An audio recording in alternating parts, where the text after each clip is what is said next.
What is up? What is up, you amazing individuals? Welcome to Own Your Dyslexia, where we talk about turning your dyslexia into your greatest advantage. My name is Coach Willie Blake. I am your host for this wonderful webinar panelist thing that we are going to be doing today. I want to talk to you just for a second before we bring on our amazing panelists about what Own Your Dyslexia is and where it came from.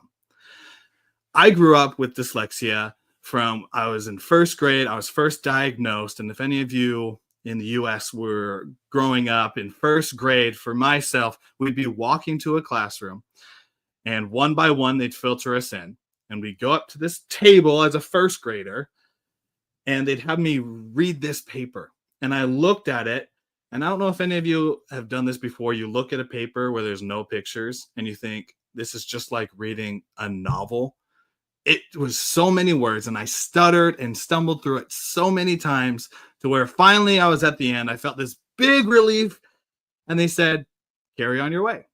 So I went back to class, and over the next couple of months, I didn't think more about it until got a call where I met with my parents and the teacher, and they told me I had this thing called dyslexia. And from there, as I grew up, I always saw it as this challenge, just something that was a burden in my life, something that I didn't ask for it. This wasn't something that I wanted. It just came to me, and now I have to deal with it the rest of my life. That's what I thought about for decades until finally this thought came into my mind. Is it all bad? Society and schools and education, a lot of times we'll talk about dyslexia as well as other neurodivergent topics like ADHD or autism. They talk about it in the negative realm. And when you talk about things negatively, of course, you're going to think that they are bad and that they're challenges. But what good things come from them? Are there any good things that came from them? And so that question provoked this thought of deep diving into what this dyslexia was for me. And I realized I'm great with problem solving, great with solving puzzles, patterns, thinking outside of the box, and also being more empathetic and being able to communicate with people, because I've had to deal with this my entire life, so I can relate to people who also have challenges. And this plethora of things just started to come to me of, wow, even though there's still the challenges of reading and writing and speaking and spelling, there's so much great that came from it. And that's where this got nurtured. One of the panelists I'll bring up in a moment, Tigo, I met her last year, which is crazy, Tigo, that it was last year, when we were both in Scottsdale, Arizona. We were both speakers at a thing called Speaker Heart. Shout out to Mr. Awesome Eric Swanson for having us there. And while we were there, we were talking to each other, realized we both had dyslexia, and thought it would be really cool to have this webinar for individuals who need to know what dyslexia can be. If this is your first time ever listening to something like this, to where it's not dyslexia in a negative limelight, welcome, welcome, welcome, one and all. And if you have been here before, welcome back to this amazing place to where we just get professionals, get individuals who have had dyslexia their entire life, as well as individuals who have been in the field for decades to live, to learn how to live. See, there's dyslexia right there. To learn how to live with their dyslexia and not just live with it, but make it an advantage. Few housekeeping things really quick. The chat is open. We can see it on our side. Go ahead. I want you to ask us questions. Ask us questions. Type in the chat, whether you're on YouTube or Facebook or LinkedIn or wherever you're watching this from. Go ahead in the chat. First off, actually, say hi. Tell us where you're from and coming in from, because I know we have people from the Pacific side all the way to the Eastern side, all the way in the UK. It is amazing. Now, I can't tell you, several months ago, well, I guess it's the beginning of end of last year where we started this, I didn't think this would reach overseas so fast. So it's amazing how we're bringing dyslexics together.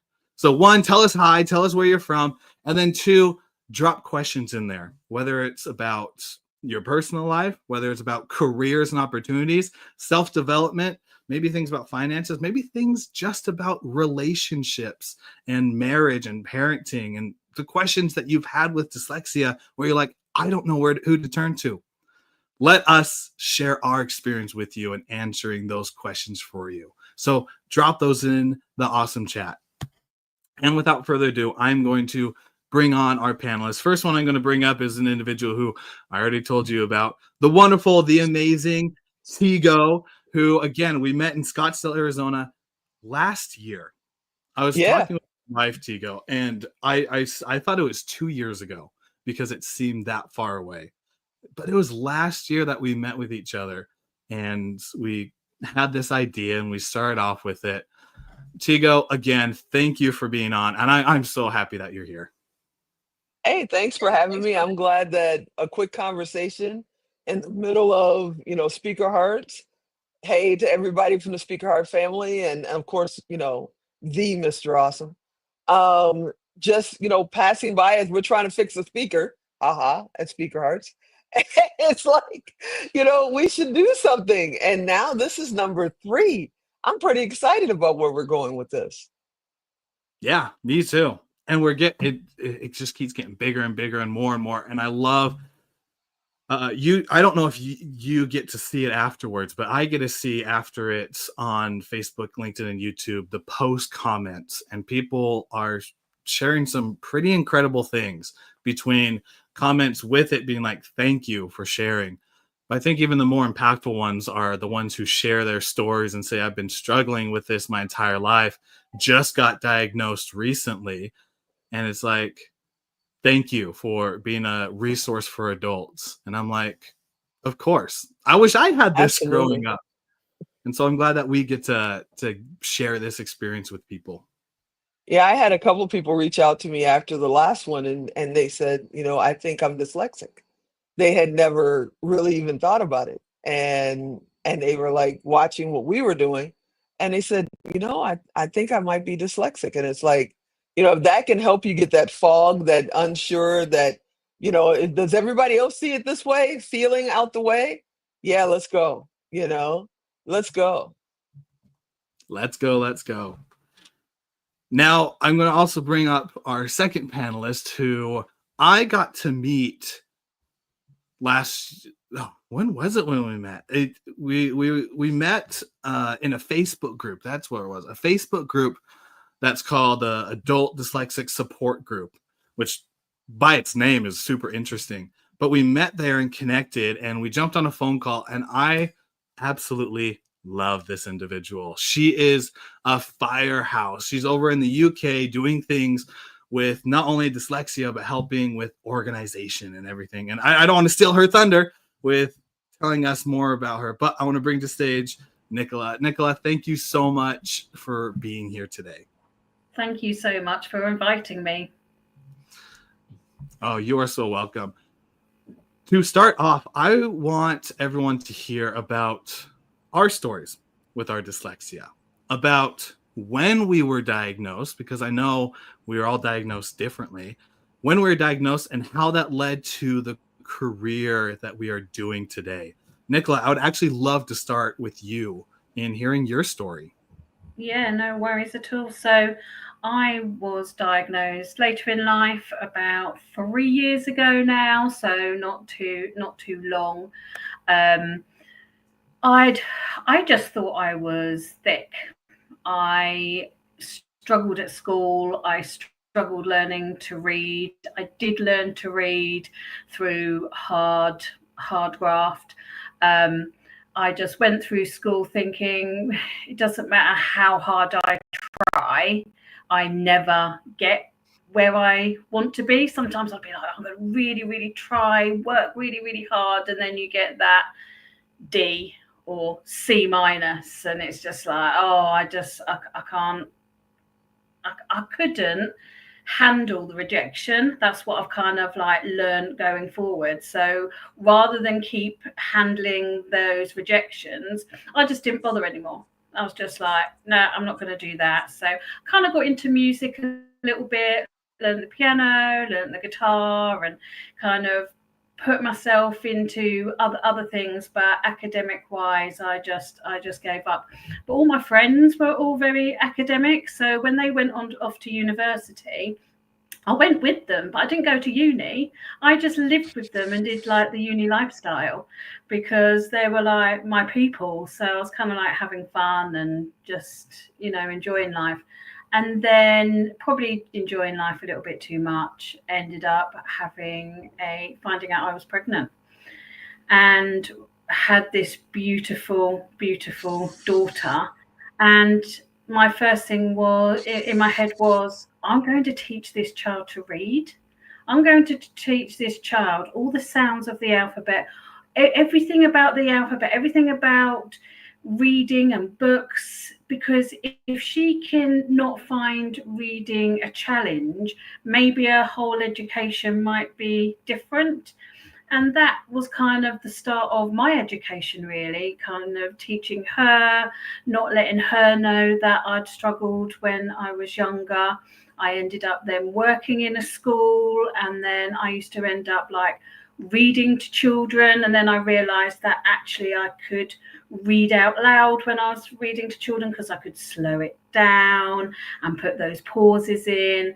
And I just started to gain confidence, and then I just started to educate myself. And of all things, I ended up educating myself in bookkeeping and business and finances. When I did bookkeeping, it was so structured, and it was different from normal maths as well, because with bookkeeping, what goes in one side has to go in the other side. So there's always a check. And because there was a check, it was like a light bulb moment. Oh, well, you're telling me I can do something and there's a little check that I can check myself rather than waiting for somebody else to say. And then, I just found what I was good at, and I got a job, and then I went into senior management, and my career just kind of just went. When I was given so many opportunities, it was absolutely brilliant. But in the back of my mind, I always thought, how am I here? I must be, they're going to find out that I shouldn't be in this job role. If we were all sitting in the boardroom, we like taking notes, I'd kind of make sure that my book was over here somewhere, because I didn't want anyone seeing how I spelt something, because that would kind of like be embarrassing. And I kind of moved around, and then one day I was called in to the office, and somebody slapped down a report on the table and was like, that spelling error in there is just unacceptable. I've noticed a few things recently where your due lack of care and attention has had a few of these spelling mistakes in. And I was just, for someone who can talk a lot, I was a little bit speechless, and I was a little bit, it was as if like my worst nightmare had come. I was just, I don't know what to do from here. So with that, I thought, I'm going to find out if I've got dyslexia, because I am intelligent, I can do my job. And I knew one day, this is after 20 years, I knew one day that it would be seen. And that was the time that I went and got my dyslexia diagnosis. It was difficult at first. I thought it was going to be amazing. It was difficult at first. And I've heard other people say this, those who found out later in life, that they just really, really felt for that young person that they were, and wondered whether life would have been different if they'd have known before, with confidence. And I've battled anxiety and depression through my life. And once I got over that anxiety and depression, it kind of flung the other way. And it was just time to think, okay, that's what it is. It's not going to stop me. And talking about the strengths that we have, learning about the strengths, and thinking, I can do everything, but sometimes I will make a spelling error. And I'm okay with that now. And I only work with other people now that are okay with that.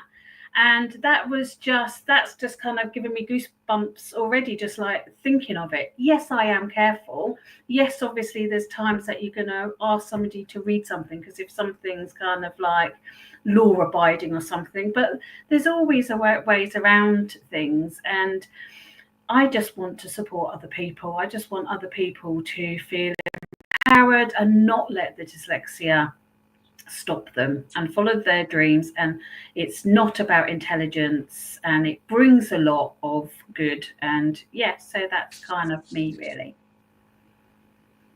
Does everyone agree why I think Nicola's so amazing? Like to the degree of your passion and mission of just helping individuals out is phenomenal. Thank you for sharing your story. And I think our audience really resonates with it as growing up as a challenge with reading about at work, people slamming things down, maybe sending an email or a memo saying you have these spelling errors, you got to stop it. And in our minds, we're thinking we are doing the best that we can, and it still doesn't feel like enough. I know that resonates with a lot of people. And even though those things happen, there are still ways in which we're able to not overcome it, because we can't really overcome dyslexia because it's just what we have to deal with our entire life. But being able to manage it and use the other things that are great with it to counteract, you could say, the lesser strength sides of dyslexia. Tigo, I'd love to hear from you about, I know that I've heard your story a lot, but I want everyone to hear your amazing, your amazingness and the amazing story of when you were diagnosed with dyslexia and how that created this empire that you're creating. Well, I'm sitting here having a dyslexia moment, okay? Because there's a button when I do, usually I'm on StreamYard for my show, but we're controlling it. So we have all the controlling, change the shots, all that kind of stuff. But when you're a guest, there's just you in the corner. You don't know if everybody else is here or not until you turn everybody on. And there's a little button next to it that, to me, in my mind this morning, says present, not present, present. So I kept saying to myself, why would you put a present out there? What's the present for? Is it a gift to everybody else? This is what's going through my head as I'm sitting here, right? And then I'm like, that doesn't make any sense. What are they doing? I'm so desperate to hit this button. But what if I mess up the show? And then I stop and I'm like, wait, hold on. You're tired? You're stressed? Are you really reading this? Stop. That's not a little box with a bow on it in the center of it. It's a computer screen with a plus sign. So if that's a computer screen with a plus sign, then what does the word really say? And it's like, oh, it's for presenting, not giving people gifts. This is the kind of things that has been going on in my world my entire life, But I didn't know it was quote unquote dyslexia until I was in my 20s, almost 30s. A person, a coworker, a friend told me, I think you're dyslexic. I got mad. I'm from the south side of Chicago. What'd you call me? What? And she told me what it was. And I said, I don't see things backwards. I don't think that's what it is. And she said, well, and I went and got tested and was diagnosed. And mine is a little different, as you know. I don't see things backwards. I get words mixed up like this morning. But when I'm tired, I don't see spaces. The words just become one long word. So the idea, I thought everybody that could pick up a newspaper. And yes, for everybody out there under the age of 40, we used to read newspapers every morning. So I thought that when you picked up the newspaper, I thought everybody that could do it was brilliant. I was so jealous to watch them just sit there and turn the page and keep reading. I'm like, that's got to be the hardest thing in the world. How do you know when the word stops? Because I didn't see the spaces. Same thing for people. I still get jealous when I'm on a train or a plane or whatever. And someone is sitting next to me just engulfed in this book, you know, and if it's an action book or it's dramatic, you'll look over and they're crying. There's a tear coming out. Or they're sitting there going, as if they're on a roller coaster. It's like, what are you doing? I couldn't understand how that could even happen, right? It's like, it's just words and it's one long thing. But then I learned later on that's not the case, right? So the first time that I read a book in its entirety, it took me a few months to read this thing. It was Tina, the Tina Turner story. And it was in the late 80s. And a friend of mine said, you know, let's throw a party. So we had a Tina Turner party and everybody dressed up, you know, like Tina Turner and Ike and all of that to celebrate me finishing this book. It was the first one I ever did. And now I look and I just wrote a forward for a new book that is out there, you know. And I've got two more books coming out this year that I'm a part of. Plus my own book is coming out soon, this week, actually. And Yeah. it's like, what the heck just happened? But for me, the gift was to be dyslexic because it gave me that chance to be creative, you know, because you're going to fill your day with something. It's a day, you know, you only get so many of them. And your body, your mind is going to go do something. And I was an adopted child to older parents. My parents were in their 40s when they adopted me. And back in the 60s, to adopt a 6-month-old baby in your 40s was like adopting now in your 60s. It's like, what were they thinking? Right? They were actually sharecroppers when they were children themselves. And for those of you that don't know what sharecropping is, because I had this asked the other day, they're like, what is sharecropping? I'm not from America. And I went, oh my God, you don't know what sharecropping is. So when slavery stopped, they allowed the families to stay and work the land. They could leave if they wanted to, but if they wanted to stay, they could work the land and share the crop, which meant that they got paid very little money, but at least they got paid something to actually work the crop that the families have been working for generations. Sharecroppers. And my parents did that in Mississippi and Arkansas. My dad had a 4th grade education. My mom had an 8th grade education. So when I couldn't read the way I thought I should be reading, when I couldn't do the things I thought I should be doing, my dad said, just thank God for what you have and go find something to do because you're bothering me. It's like, okay, fine. So that's when I got really creative, you know.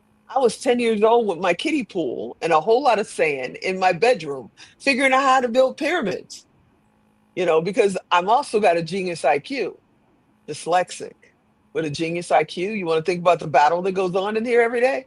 It's very interesting. And a lot of times my thought patterns is 100 times faster than my reading capabilities or my understanding sometimes. Because I don't know about y'all, but when I'm tired and we're sitting in a panel or we're in an event or we're training or being trained and there's 15 people talking, to me it sounds like the peanut gallery's parents. Wah, wah, wah, wah, wah, wah, wah, wah, Wah, wah. wah, wah. Yeah, exactly. It's like, and then they go, and Tigo, what do you think? And I'm like, what? What did you say? You know? So I've learned to, you know, trust people around me. I just saw Wendy come by. Hey, Wendy, what's happening? And, you know, I have this inner circle of people that have my back, you know, in my family, in my businesses. And it's like I can lean on them. So if I get lost, especially with my brother Alan, I can look at him and say, what? And he goes, this 1, 2, 3. This is what happened. You know, okay, great. Because I got lost 10 people ago when y'all all started talking at the same time. You know, it was very, very confusing. But what's fun about it for me is I'm great at math. I'm silly fun. I've always been this way. I wanted to be a stand-up comic when I grew up. My dad told me to stand my butt up and get a job because I was not doing that. And then I'm also really great at tech. You know, I don't think any of that and super creative would have happened if I didn't have the brain that thinks the way it does. And because I love figuring out the answers, it turns out I start figuring out answers before anybody speaks the problem sometimes. And that kind of, you know, powers what we do, empowers my life. I love being out in front. And for years, I thought I was running behind. Do you know what I'm talking about? It's like I'm not fitting in. I'm not one of the cool kids, right? And it's like, okay, they're just leaving me behind, leaving me behind. And then recently, I'm talking last 2 months, I was told, stop. Now think of everybody that you know and think of how many of them are truly in front of you. And I was like, okay. And then it said, now mentally turn around and see how many of them are chasing you. You're not running behind the pack, you're leading it. And because you don't know that, you feel like they've left you in the dust when they've been right there all along. They're just behind you. That's all. And that blew my mind. And I'm 61 years old, and this just happened like 2 months ago. I'm like, I've spent my entire life chasing people. No wonder I could never catch them. They were right next to me or right behind me all the time. So that's where it teaches me, and that's where I'm at. And for people that are either just recently diagnosed or they've been diagnosed for years and treated it like a crutch and told themselves, I can't. Well, I'm dyslexic, so I can't. Only one's telling you that is you. And trust me, I did it for a long time. The powers that be gave you great ways to do whatever it is that you're supposed to be doing it. And if you don't do it the traditional way, yeah, that's how things like the internet and Apple and, trillion-dollar businesses are made with the people that think a different way. Spot on. Yeah, things like Apple and I don't know why I can't think of anything but Apple. Thank you, Amazon. Amazon. There's so many. Yeah. What we're on right now, things like streaming media, social media. These were all Facebook. I mean, here's a guy who created a software because he got mad at his ex-girlfriend and turned it into a multi-billion-dollar business. These are all things that got created by really creative people and people that don't think outside the box. We melted the box a long time ago. We just think there is no box. When somebody tells me I think outside the box, the first thing I say to them is show me the box and I'll think outside it. And they go, huh? I'm like, exactly. You're the one that put yourself in that box. Don't drag me in there. Yes. And there's that difference between a lot. I know I struggled with this. I don't know if any of you else did. Of thinking that smart and dyslexia don't work together. Because growing up, I thought I wasn't smart because I wasn't getting the grades I wanted. I always struggled when it came to anything reading, any papers or homework. It was hard to go through. But then as I grew up, I realized I am actually very smart and I have dyslexia. Yeah. And so a lot of times we think that those two are exclusive of each other. When in reality, it's just like the way that we have thought that we are dumb because of our dyslexia isn't true. We just struggle with, in a long list of things, we struggle with a few things, but are smart and have a great IQ and everything else. Tigo, I know you can relate to that. Unfortunately, Absolutely. when we're at school, that's what they test us on. They test on dyslexic struggles. So that's why we learn that we're not good enough, because that's exactly what we're tested on. It's only when you get out into the big wild world and think so much more than rope learning and not being able to, the connections, seeing a business structure and be able to identify the bottleneck. You're not taught how we live. We're just taught this rope learning at school and then tested on it. So yeah, it's Absolutely. sad really, but hopefully the more we talk about it, I think hopefully changes will come. Yeah. I think that as we get further and further down the road in technology and the world gets smaller and smaller, and me and you, Mr. Host here, we're going to have a conversation because you're this whole thing has been, I know for sure, seen in China because I have friends there. I know for sure it's been seen in Australia because I have a business partner there.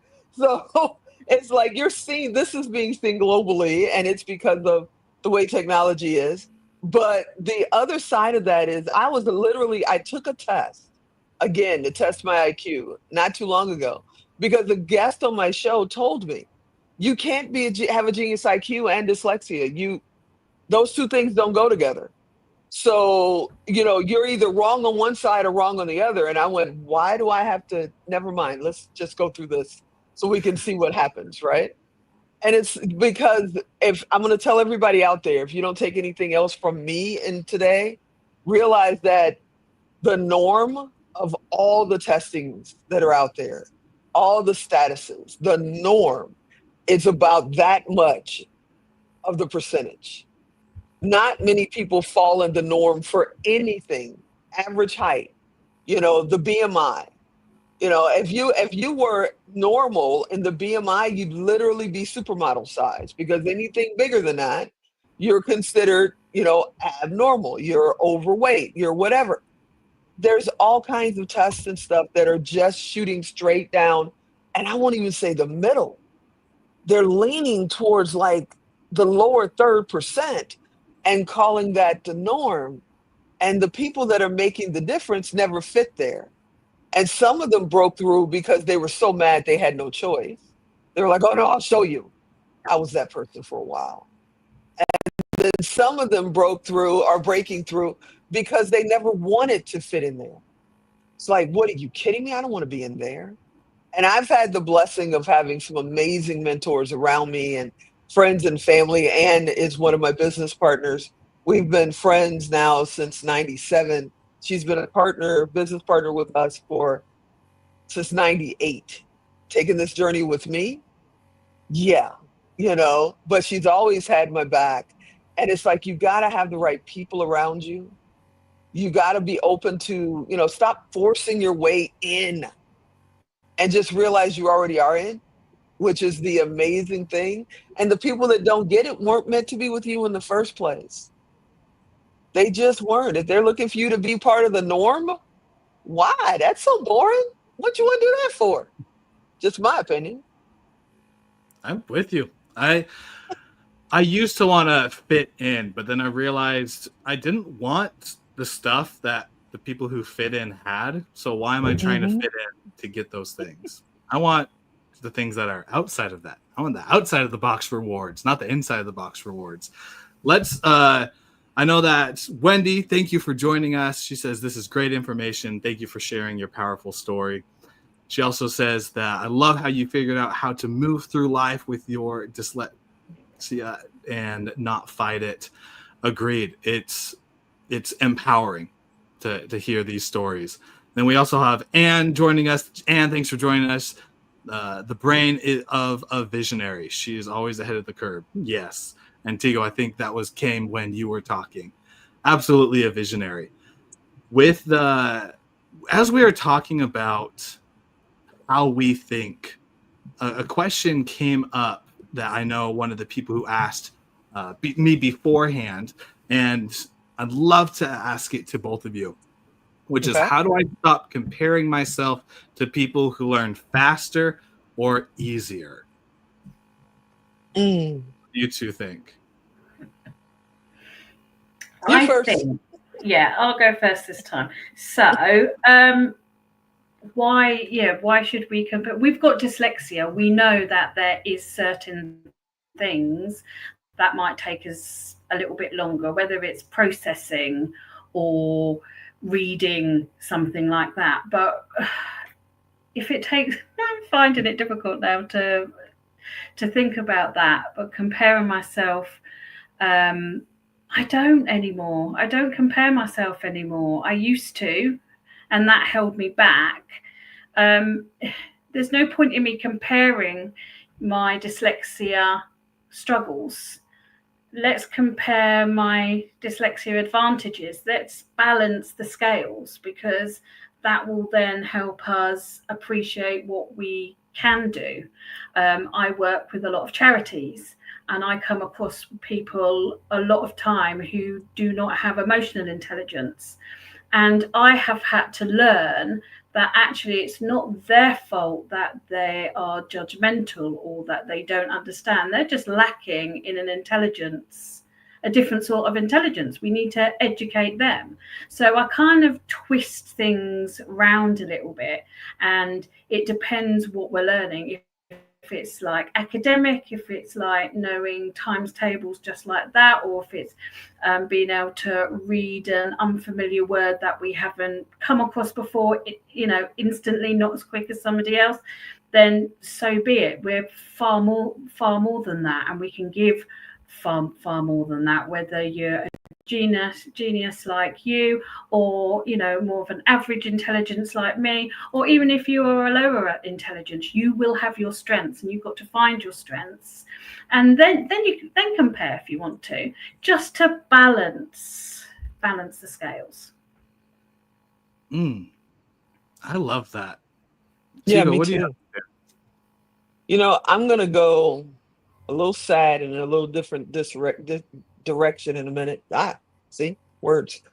Um, yeah, it happens all the time. And when you get over 60, all Oh the no. time, you know, all the time. You have 3 times the amount of time you walk in the kitchen and went, what was I here for? Never mind. I'm gonna say this. One thing that I had to learn is you're looking into somebody else's world when you think they're faster or easier. You don't know who they are, what they've been through, or what their life is. Period. It's just with the packages that you see. So when I was a kid, my mother's somewhere in heaven going, don't tell this story. So when I was a kid, we didn't have a lot of money. We lower middle class, lived in the south side of Chicago, but didn't have a ton of money. And she didn't want to have, because we'd only have like maybe one gift at Christmas for the three of us, right? One each. But she didn't want people walking by and seeing the tree with 3 presents under it or whatever. So she would wrap boxes, beautiful boxes. They were boxes. They had a little symbol on them, so we knew not to mess with them because she was going to pack them and bring them out next year. They were boxes. So everybody thought we had this humongous great Christmas because they saw the packages under the tree. No, my mother just didn't want you talking about we only had 3 presents under there, right? And then a couple of years ago, I went to this event in in Pittsburgh, and I had met this young lady a couple of years before in an organization out in California, in San Diego, and looked like she had the world on a string. She would walk in the door and people would just gravitate to her. Wow. What do you have to be that cool that, you walk in the door and the C parts, everybody wants to hug you. Everybody wants to know you. Well, I knew she was going to be at this event in August 2 years ago in Pittsburgh. And I'm thinking, oh, she's going to walk in and everybody's going to blah, blah, blah. No, there's this chair in the front of the room and it's got a sash on it and flowers and her name. And I'm like, what's that about? Well, apparently her husband was abusive and had killed her a few weeks before and killed himself. But we're all looking at her thinking she lives the perfect life. She's got the education, she's got the multi-million-dollar business, she's wearing the designer clothes, she has the coolest car. Now, would she have traded all that to be able to feel safe that she could sleep overnight? That she knew her kids were okay? So for me, I don't say, how do you stop comparing? I say stop thinking that. Just because they look like they're ahead of you, it could be that you've lapped them and they're actually 2 paces behind you, because you think that it's easy. You don't know what they went through to get there that morning. It's like everybody's living their own life. And I know a few people that would trade spots with us just to be able to sit on this panel and be online live, being seen wherever. They couldn't imagine doing it. It's like, I know I can grow my business if I would just do this. I know that I could get more word out there about my cause or my nonprofit if I would just do this. And they're so afraid of it that they're wishing that they were us. See, we're the faster ones right now with them. We're the easier with them. So stop comparing. Just run your race. Whatever you do, do not just stay in your lane. If you see something out there you want to go for and it's in lane 4, put your signal on and start changing lanes. Yeah, and if we have to But go on go the for it and detour, stop worried about we'll what do other people are doing. Yeah. Yeah, absolutely. Absolutely. So that's my opinion. Thank you. I love that. I love that. That's so nice. And I love that because someone said something similar that just sparked the thing in my head. And I do apologize for interrupting. I know it's a terrible dyslexia. No, go for I it. love This it. is what Do we it. do. But it's just, go where you want to go. And people say, someone said, you could go from A to B like that. But if you've got to go around the pretty villages or up the mountain, round the lake, blah, blah, blah, think of everything else you see. Think of all the enjoyment you can get there, everything else that you can learn. And yeah, it might take you longer, but it doesn't matter. Yes. Yeah. Funny Time enough. is absolutely irrelevant right now. Yeah. Funny enough, this last week I was with my family at Bear Lake, which is over in Utah, Idaho. They kind of cross. And while we were there, as we were coming in, we were going through Logan Canyon. I know I'm just spouting out city names, but we were going through a canyon, really windy road, and wife and kids were getting car sick. It was not that fun, but it was the shorter route to be able to get there. After the week, we thought, is there any other route? So we pull it up, and there's a way that we can go through a different city that will take about 10, 15 minutes longer, but doesn't have all the windy roads. So we decided to go that way. And I got to tell you, it was so beautiful. The scenery, it was farm country, it was trees, like it went from the forest, to farm country, to clear skies, to small towns that had like 200 population, to it was just going there. It was the most beautiful thing. And I wouldn't have done that if I chose the shorter route, which actually my parents went that way. They called us up after and said, yeah, we were sitting in construction for 30 minutes because they're on the windy road. They were filling like a pipe or something. So what I initially thought was shorter, the beautiful route was shorter. All in all, you just never really know. And so you run your own race. You go the direction that you want to go. It doesn't matter what Google Maps says or what Apple Maps says. You just choose the route you want to go. And then enjoy the ride. Enjoy the journey, the people that you meet, the scenery you get to see. You might face challenges, but they're your challenges. And you get to go through them in the best way possible. But see, to me, you just described dyslexia and almost everything else you can possibly think of. I'm a disabled vet. It's like there's so many different things. Yeah, there's the short route, but what do you see? You could get nauseous, you're in a hurry, you get stopped by construction, or you could take the scenic route, or the route that you're most comfortable on. You're still going to get to your destination. You just might enjoy the ride a little bit more. And I think that's what happens when you accept the things you cannot change. I think that's what they were trying to teach us when we were kids. Have the power to accept the things we cannot change.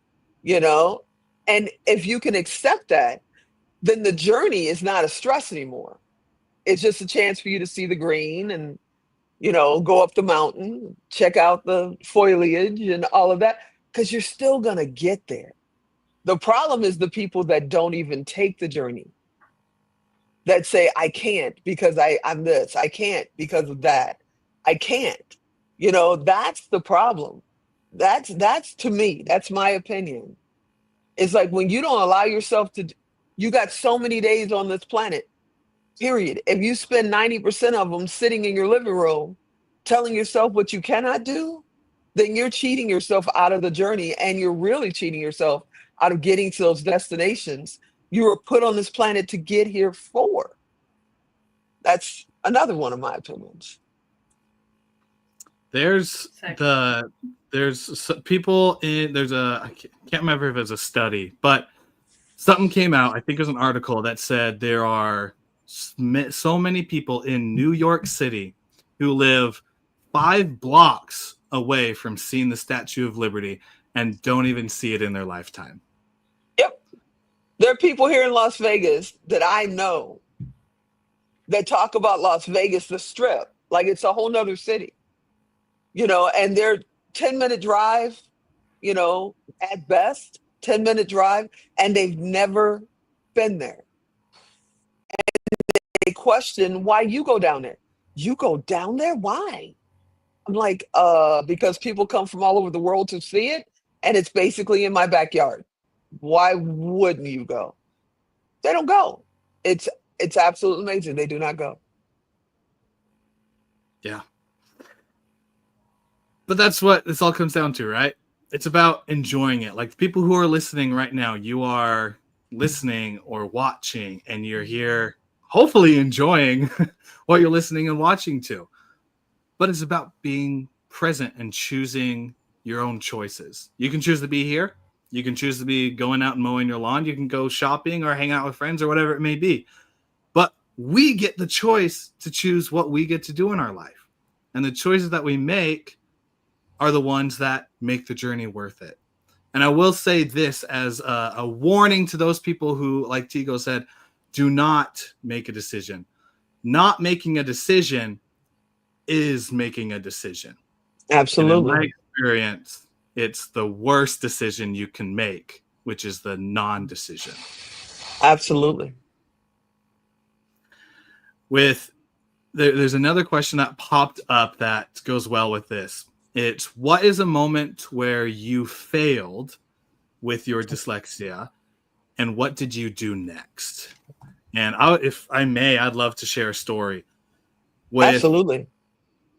One of the things I do is I am a speaker. I go and speak on stages, and whether it's elementary schools or colleges, talking about overcoming challenges, to getting on stage like Speaker Hearts, where Tigo and I met, to where I shared actual steps to go from where you are to where you want to go. From being on stage, the thing that came up to me was, when I'm on stage, words get jumbled up a lot. My words go every which way.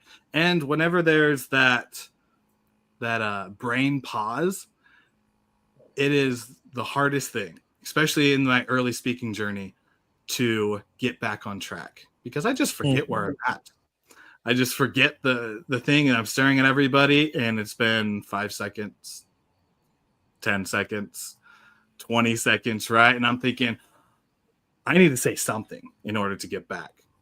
And so I've done that so many times, and I consider that a failure in those moments previously. But now it's a lesson that I've learned, which is I can accept it. So what I do on stage whenever I mess up with words is I'll say my thing, mess up, and I'll try it a couple times. And if I still mess up, I'm like, yep, dyslexia for the win, or point to dyslexia, or something to where it's just like a funny little tidbit in there. And then that still gives me a moment to then get back on track to then say what I'm going to say. And people say that they love it. They're just like, yeah, I didn't see any imperfection. Like you seemed like you stumbled over a word, said a really funny thing, and then delivered awesome stuff after that. And I'm like, in my mind, I'm thinking, I just messed up. The world is ending. Everything is crashing down. And to them, they're thinking, no, that just made you human.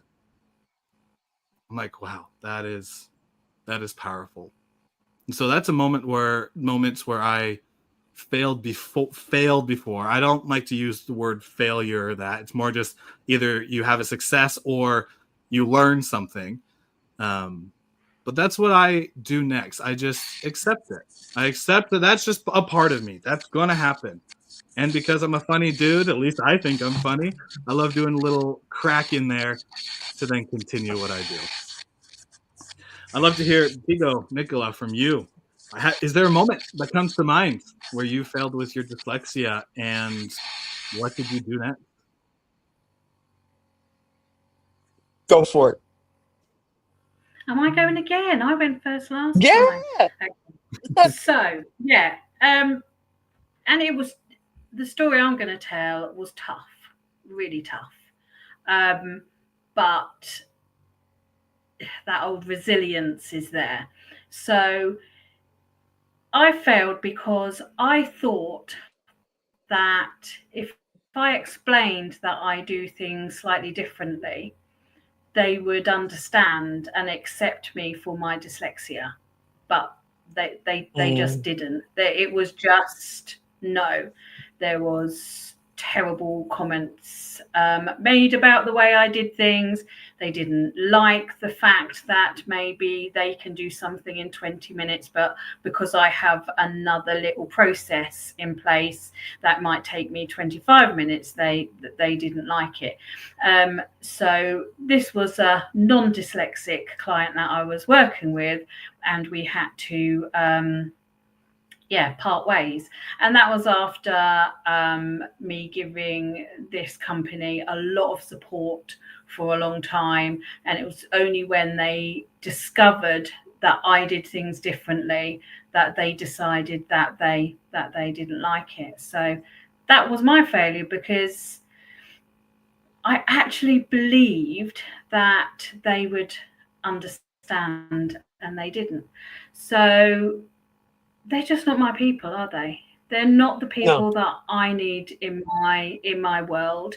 We're not going to be able to educate everybody.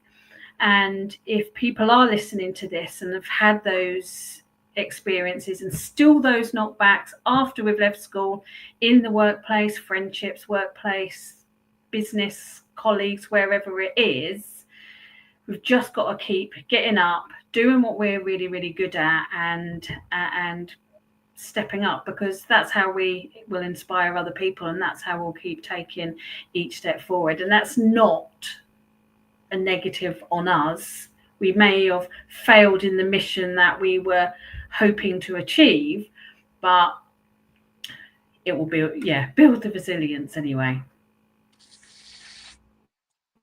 For me, I can say I failed to fail for decades. And what I mean by that is I put myself who decided I was going to stay, in the background. When I started my show in 2020, I'd been in production for 17 years by then, producing shows and so forth and so on, but always in the background, and people came to me and said, "Oh, you need to be out front. Oh, you should teach. Oh, you should speak. Oh, you should be on a camera." And I'm like, nope. I put my baseball cap on backwards. I stand behind the cameras and I make the magic happen. Because in my mind, we would have teleprompters up. No, teleprompters are not my friend. I go from, "Hey, this is Tigo," to, "Hey, this is Tigo," because I'm trying to read it, and I don't want to mess it up. And it just, now their voice command. But back then you had somebody that scrolled it in their page and you're looking like, "Slow down, I can't read it." So I'm like, "No, you're not sticking me out there." So I turned it down for a really long time. And sometimes I look and say, I wonder where we'd be if I had stepped out front years before, when people invited me to step up front. And I was just, "Oh no, you're not going to laugh at me. I'm not going to make a fool out of myself. This isn't who I am. I'm going to mess that up." And I held myself back for, I'm talking 20, 30 years of my life, telling myself I couldn't do something. Nobody else did. I did, And then when I got out there in a limit. It's like, okay. It's kind of like when I was a kid, you put your toe in the water over in the kiddie pool, and then you eventually get knee high and you think you've done something. You come back next week, And then the swim team loved me in high school. So they said, "It's time for you to learn how to swim." And they threw me in the deep end fully dressed. I learned how to swim, ruined my favorite coat, but I learned how to swim. And I have to learn how to teach myself. I had to learn to throw myself in the deep end, and that it's okay. I know how to swim. I know how to float. I know how to get there. And I'm my worst critic. When I learned if I can get past me, the noise from the chatter from everybody else in the world was nothing to me, because I got past myself. We're our own worst critics, at least I know that's true for me. So that's how I failed to fail, because I never gave myself a chance to fail. I just stayed in my little comfort zone, you know. Now I reach out pretty far, even when I don't want to do it. Oh no, I'm not gonna do it. Hey, I'm here. How'd I do? Yeah. There's a ADHD entrepreneur in the UK called Stephen Bartlett, and in his company, he has a failure chart and if people aren't failing, he says, why aren't you trying new things? Why haven't you tested stuff? Because unless something like, I can't remember, but when the person who created the light bulb, he failed so many times Yep, before he over 100 times. Yeah, So yeah, failure is something we should all do. Absolutely. Because that means we're going there and we're trying it. Yeah. And that's Absolutely. what it comes down to. It comes down to simply trying. Just try it. I know each of us and the people who are listening, all of us have been there before, to where we have struggled and have gotten those grades of C's and D's and F's, and maybe those times we're excited when we get those B's and A's. But a lot of times we judge ourselves and think we are our worst version of ourselves. And then we think of other people that they are the best version of themselves. And if you think that way, I've thought about it a lot when I was younger, the gap between that can never close. And it's also never been about that. Because if you just think people are just the best and then you're always the worst, that's not a way to live, because you're just always going to think, I can never do anything more. When really it just comes down to just try. It's your life. Mm-hmm. I think one of my favorite stories from Gary Vaynerchuk is he was in school, and then he went and worked in his father's wine business. And as he was working there, I think he was 26 at the time, his high school friends came in and they were driving the best of cars and they were wearing the best of clothes, came in and they were ordering the wine, and he was just in his wine customer get up, putting the wine in their car. His friends were laughing at him. What did Gary do? Of course, he didn't like that interaction and he didn't like it, but he just kept going. And now he is among one of the most famous people when it comes to not only wine stuff, but also media and marketing, because he just kept trying. He just kept trying new things. He was doing his own path. And when you just live your own path, try your own way, you can just really focus on that. And you meet the people who like you for the way that you are. Like Tigo and Nicola. These individuals are freaking amazing. And each of us have our own mistakes and weaknesses. But I know for myself, I have a lot. But yet, I hope so that you consider me my friends. I consider them my friends. People who are doing the thing aren't judging you when you are trying it out for the first time. It's the ones who aren't moving, the ones who aren't doing anything. They're the ones who are judging you. They're the ones who are coming with the negative comments. So if I could leave anything with this webinar and show that we're doing, it's this. It's that if you are trying, you are always ahead of the people who are judging. Because a person with an experience is never at the mercy of a person with an opinion. If you are trying, you're getting the experience. The people who already have the experience are cheering for you because they know how hard it was to get there and are so happy that you are just trying. When we have our dyslexia and going out into the workplace and dealing with our relationships and everything else we do in our life, simply try. Simply move forward, baby, step by step, in whatever thing that you are doing, because you are creating your own life. And the people that matter most, or that should matter most, are not judging you. And they're actually cheering you on for what you're doing. Don't think about the people who are pushing the negative comments, who are blaming you, because they're not where you're at, because they haven't taken a step forward. You taking a step forward is already you ahead of them. And so keep moving forward and keep trying, because that is the beauty of the power of choice and the beauty of creating the life that we have with our dyslexia. Yeah, absolutely. I know we have to close in a little bit, and you're going to ask me to close something, but can I use my close time to ask you a question? Sure. So you're a young dad, I know this, right? You own your own business. You're walking Yeah. a different path. Usually for men, especially when they have a family, it's hard to step out there. They go to be manager at Office Depot or whatever it is that they do because they've got insurance and the baby's got to go to the doctor. That's what they do. And if they have dyslexia or anything else that they feel would be another hurdle they have to get over, they stay in a lane, because they want to make sure they're providing and they're doing what everybody expects them to do. This is what a man is, kind of a thing.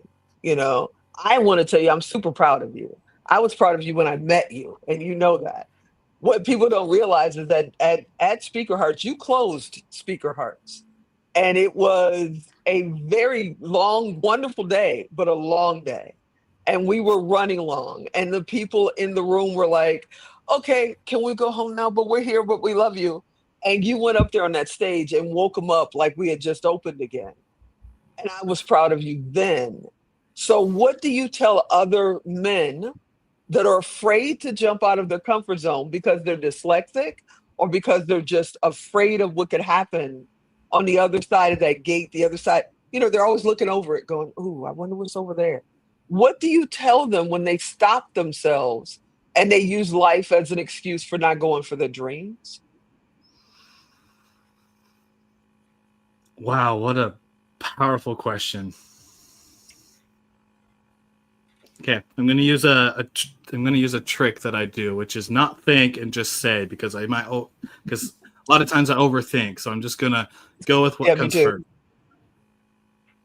To the men out there who are holding themselves back because they are using life, marriage, kids, whatever it is, as an excuse or reason, I will say this. You need to have your own life. Yeah. Because your kids, your wife, and the people in your community in which you are called to lead, you need to have a life in which you are the best version of yourself. You need to be moving, working out, exercising. You need to be taking care of your gut and your body, which is a God-given gift to us. Being able to make it so that you have the energy, so that if you are out working all day, and I get that, out working 8 hours just so that you can get insurance so that your kids can go to the doctors and you don't have to pay thousands of dollars just for a checkup and an x-ray, to then be able to come home and not just give leftover energy to the people who matter most. You got to put yourself in a place in which they don't get leftovers, but they get the second wave. And that second wave is more powerful and more enduring and empathetic than the first wave was. I know for myself, I've been doing 75 hard recently. I did it for 53 days. And then on the 53rd day, I made life get too busy and I missed a workout. And instead of lying about it to finish the 75, I reset. And that was an integral moment for me. And then I started again. I am doing that because I know that in the future, I want to dance with my kids in one of those fun videos to where I have 3 daughters. Me and my daughters are dancing for a few seconds, and then all of a sudden the music flips over, and then we do like a crazy daddy and daughter choreographed dance that just blows everyone's mind away. I want to be in shape to do that. I also want to, when my daughter's boyfriends come, that I'm able to, in a nice way, beat them up if I need to, right? And then with my wife, she gets me. She gets the true me, not just that leftover Willie after working 8 hours a day and I come home for dinner and it's just like, sorry, hon, I just need to eat and then work on my side business. I need to be able to spend time with her, and I can't spend time with her if not only my energy, but also my time isn't managed. So that's kind of a whole wraparound to men. You need to show up for yourself simply because you are you. I am calling the men out to start doing a little bit better than you are right now. I don't care about making a massive leap tomorrow. I care about what are you doing today that's better than the version you were yesterday. And then tomorrow, what you're doing better than you did today. Because it is about what you were doing. If you are better today than you were yesterday, then that is enough. And if we can stack enough good enough days on each other, that's how the greats become great. Love it. I love it. That's what I'll leave to answer that question. And yes, as we are getting to the close of this, I want to share a gift with everyone before I ask final words from Nicola as one of the amazing panelists that's joined us. A gift for everyone who's watching. What I've done is I don't have a PhD. I don't have a doctorate or anything in this. I'm simply sharing my life experience with my dyslexia and what has worked for me that can help work for others. And so what I've done, I squish it into an ebook to which I want to give to each and every person here. As we love visuals, boom, there's a visual, woohoo! So there's a QR code as well as a link there if you're on your phone to be able to grab the free ebook. It'll send you to a landing page where you put your email, and then it'll send directly to you this gift to you so you can have it. To which it'll go over 5 different steps to go from where you are to where you want to go. It shows resource page of awesome podcasts, apps that you use that are dyslexic friendly. It'll go into famous celebrities who are dyslexic professionals in their own fields and what they say about dyslexia. I want to share that with each and every one of you. So you guys can grab it. You can scan the QR code or go to coachwillieblake.com/free gift. I want to share that with everyone who is watching or listening today, because I just want to give back. That's what it comes down to. I've been a part of this community my entire life, whether I knew about it my entire life. And it's time that we have resources for adult dyslexics. There are so many for children and teenagers, and it is amazing. I'm so happy they're there. And we need more for adults. So this is my free gift to each and every one of you who are listening. Go ahead and grab it, and it'll be sent right to your email once you put it in. And with all that being said, I would love to now ask Nicola for the closing question of, from all this, all the information, all the questions that were asked, the thoughts that are going through your head, if you could give one final word of advice to the people who are listening, what would it be? Find your community. Be with other people who have dyslexia and learn from each other, encourage each other, empower each other, because for me, that has been the best thing that I've ever done since discovering I was dyslexic and coming into this world and understanding it. It's my business has gone through strength to strength, and my home life has gone through strength to strength. I can laugh at how I spelt off on wild potatoes on my husband's shopping list. He was having a laugh around Tesco's reading it, and I'm not ashamed anymore. The shame has gone, and a lot of us have carried shame. So you don't need to feel like that. Get to the community, get in with the community. If you think that you might be dyslexic, it doesn't matter if you've got a formal diagnosis or not. If you're connecting with us, keep it going. Love it. Mic drop. Best way to end this. Nicola, Absolutely. you go. Thank you both for joining us as panelists today on this awesome webinar. And for you listeners, thank you for watching or listening wherever you are from, whether it's in the US, over in the UK, over in Australia, or everywhere in between. Thank you for joining us on this awesome Own Your Dyslexia webinar, because it's time to turn dyslexia into your advantage. My friends, now is the time to take the action. Now is the time to light up the world and be the best version of yourself. Remember that dyslexia is not the worst thing.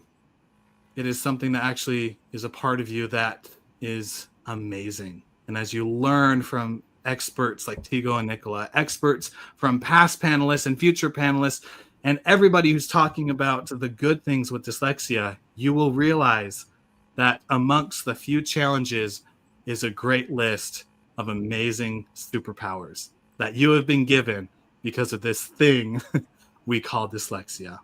So my friends, go forward, be that light in the world, and turn your dyslexia into an advantage. Thank you again for joining us, and we'll see you on the next one.